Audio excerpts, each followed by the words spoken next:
On question 9 we have 13 raised to the x is equal to the square root of 13. Now an alternate way to write the square root is as the 1/2 power.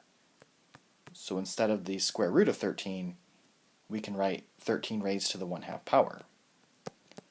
And now that our bases match, we can just set our exponents equal to each other, and x is equal to 1/2. On 10 we have 7 raised to the x is equal to 0. So I'm trying to express 0 as 7 raised to some power. However, this is kind of a trick question because there's no power that I can raise 7 to get 0. So this will never happen. This is no solution. And it's not just 7.